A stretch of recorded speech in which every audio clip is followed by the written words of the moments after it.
everybody. So, first and foremost, I want to apologize for not getting a video out to you.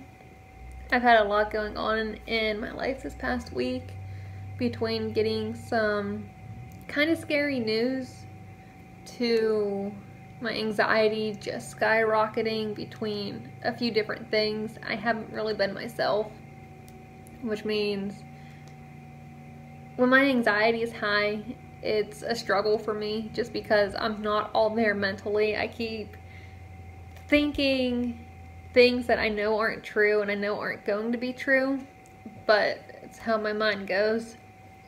And because of that, I haven't worked out, I haven't been eating great, more so because whenever my anxiety's high, I don't get an appetite, so I really don't eat like I'm supposed to, which I know isn't good, but you need to eat, and you need to drink.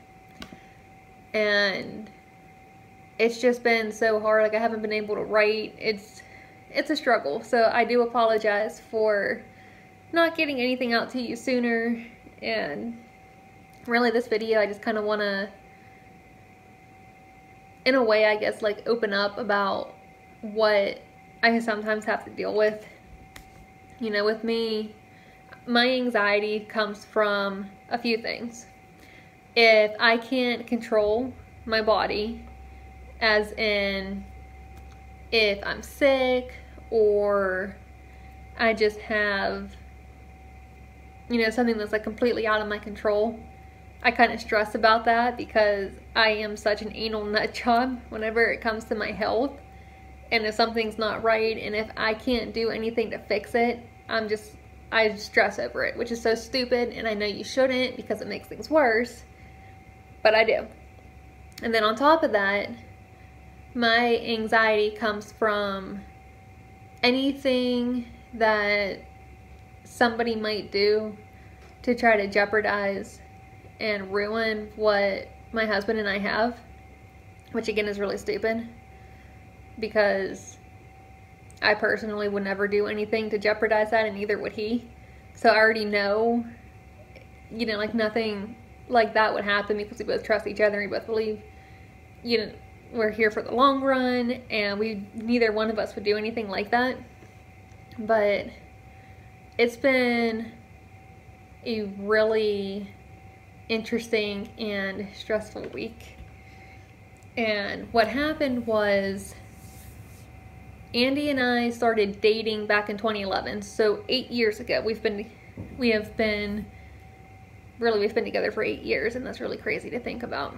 But 9 years ago, back in 2010, which would have been my first semester at Penn State Fayette, I met this guy, and nothing ever happened, nothing went anywhere, you know, whatever. So I moved on, wasn't gonna waste my time. I met Andy. Everything's been going strong since then, and he's seriously like the biggest blessing in my life, and I've never been so thankful to have somebody as understanding as him, and just knowing we have the same priorities and we want the same things out of life.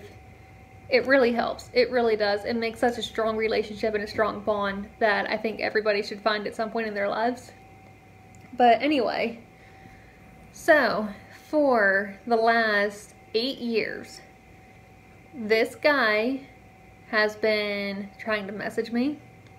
He has been trying to talk to me, and he is very relentless, and it's really annoying. And just because, like, I don't think he would do anything to try to ruin what Andy and I have. I don't. But just because he's been so relentless, and it's just nonstop. And I kid you not, I have 4 or 5 numbers that he's tried to message me on blocked. He's blocked on every social media platform that I have.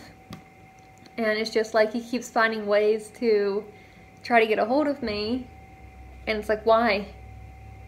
Just stop. Honestly, because I don't care.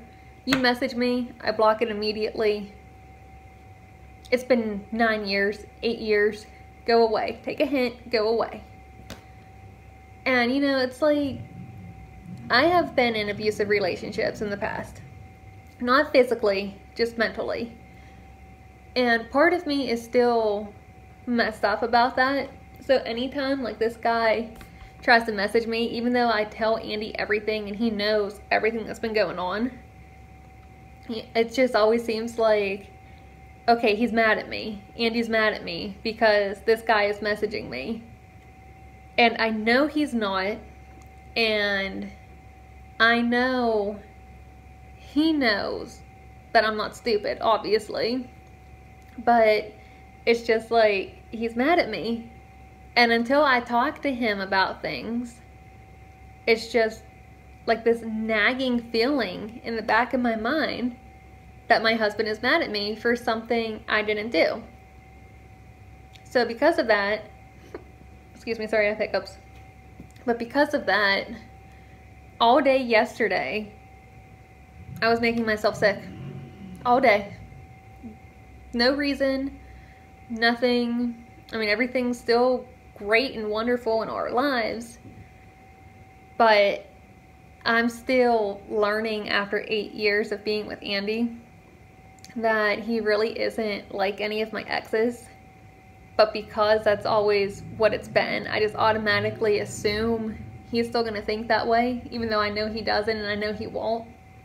So a lot of my anxiety came from that. And then, you know, at 20 to 3 in the morning, whenever he was leaving work, I'm on the phone with him kind of like crying because it's like, I don't want you to be mad at me, like I'm not doing anything. And he pretty much told me to shut up, and he knows because he knows how I am. So, you know, like everything's great there, and nothing is ever going to happen between me and anybody else because I already have the best thing I could ever want. I have the life I've always wanted. I have an amazing guy that I've always wanted. So it's not like, you know, it's not like there's anything wrong or I'm looking for like a way out. You know, I don't want you to think that. But that's where my anxiety comes from. And it's just been awful. And I just made myself so sick yesterday for no reason. And it was stupid. But really, any mental illness, whether you have anxiety or depression, you know, whatever it may be, it needs to not have that stigmatism too. Not stigmatism. Is it stigmatism? No, stigma. Stigmatism is with your eyes, I think. It needs to not have that stigma with it.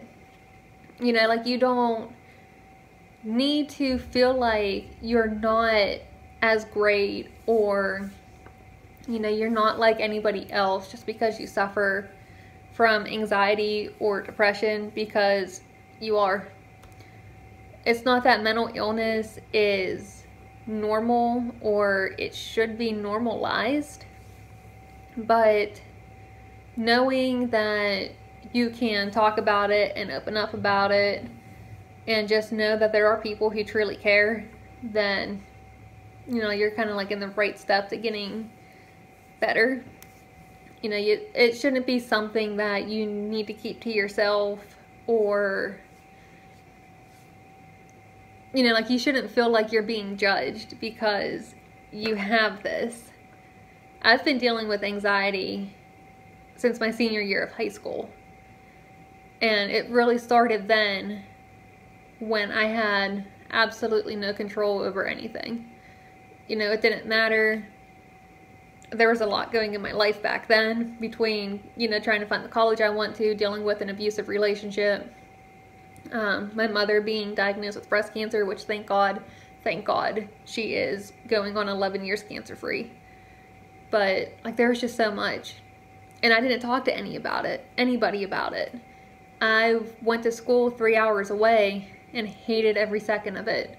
I hated it. I hated the people that I had to room with because they weren't the best roommates. And it was awful. It was god awful. And then, you know, like my doctor wanted to put me on anxiety medicine. And I told her no. I didn't want medicated. I am still not medicated. I know what causes my anxiety, so I tried to work through it. And most of the time, I'm fine. It's just whenever something comes up and I start overthinking, and I research depending on what the thing is, and then my doctors get mad at me because I was researching whenever everything was perfectly fine. But it's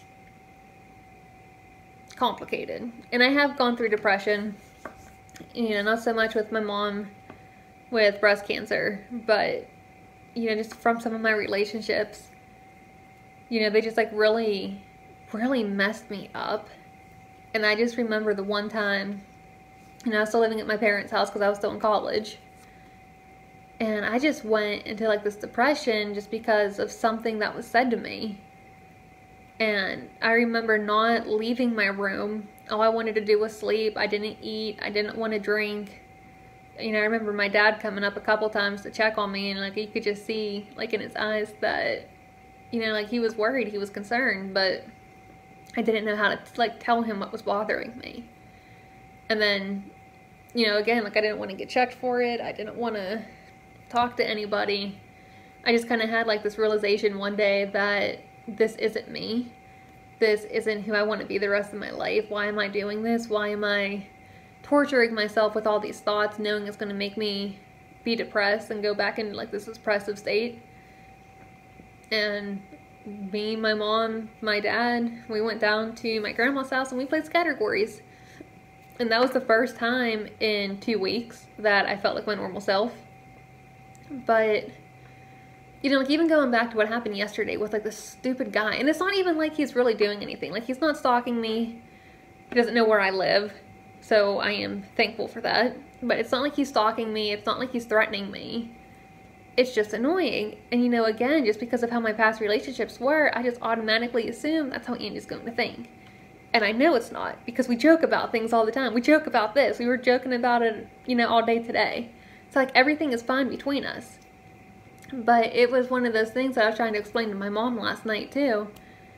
You know, it's just like, I know what I'm thinking is stupid. And I know what I'm thinking, you know, like it's not even happening. It's not even true. It's not, they're just my thoughts. And, you know, I just kept telling her, I'm like, the only way I'm going to snap out of this is being able to talk to Andy and to tell him and hear from him that we are okay. And like I said, at 20 to 3 in the morning last night on his way home from work, you know, we talked about everything. You know, he's like, you know, I trust you. He's like, we're, you know, the only places I even go are to the gym, my house, my parents' house, and 2 of our friends' houses that I coach gymnastics with and I babysit on Tuesdays. That's pretty much my life. I don't go anywhere else other than that. And we do, like, he does have my location on my phone and I have his. That way, you know, like if service is like really sucky or whatever, like we know where we are if he's out of the mine, or I'll know if he makes it. But, you know, it's not like he can't see where I'm at. And I don't hide anything from him. I don't hide anything from my parents. I don't hide anything from my best friends. And, you know, just talking to them yesterday and just like telling them what like my concerns and stuff were, you know, they just straight up told me that if Andy believes a complete moron, then he's no better than he is, because they all know how I am. And Andy knows how I am. But, I mean, like pretty much like the whole point of this video was I just wanted to let you in a little bit more on my life that I generally don't talk about, let alone talk about publicly. But I also feel like it does need to be discussed, because mental illness needs to be talked about. It needs to be understood. You need to have people in your life that you can trust to vent to rant to cry to, you know, whatever you need to in order to get your mind not fixed, but, you know, like you need to get your thoughts back to normal and how they should be. And I really feel like the only way to do that is to talk to people. And, you know, believe me, I deal with anxiety every day. I just tend to not really notice it, just because there's really nothing other than, you know, stupid things with my body that I have no control over, and stupid guys just being annoying. But I mean, really, like, if you suffer from anything, you know, don't be afraid to tell your doctor. Don't be afraid to tell your parents, your best friend, your spouse, your significant other, you know, whoever it may be, because you need to have that support. And I know exactly what it is, both on the depressed and anxiety sides. So I get it. You know, just know that you aren't alone in this whole crazy world that we call life. If anything, you know, just reach out to somebody who would listen, even if it's a complete stranger.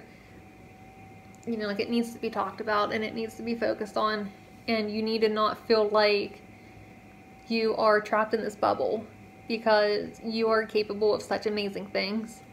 And I know every single person out there who is dealing with a mental illness is able to find ways to cope with it and, you know, possibly overcome it and just do everything in life that you were set out to do. You know, like, we all have a passion for a reason, and you need to run with that regardless of what kind of battle you're fighting amongst yourself, because you're gonna win it, and you are gonna bring such an amazing light to this world, and we need your light. We need your shine. We need you. So, with that being said, and even though it was kind of more of like just me kind of like talking and everything else, I have posted the suicide hotline. You know, I feel like if you have suicidal thoughts, or you know somebody who may have suicidal thoughts, you know, by all means direct them to this call. Personally, I never had to use it. Thankfully, I don't think that way. But those of you who do, or those of you who know people who do, please, please, please direct them to this, because we cannot lose another person in this world. Not to that, not to anything. But, yeah, I mean, I guess that's pretty much it. Just kind of like a long rant about mental illness, but, you know, again, it needs to be talked about. So, after all that, please subscribe to my YouTube channel, follow me on social media, and as always, I hope you guys have an amazing night.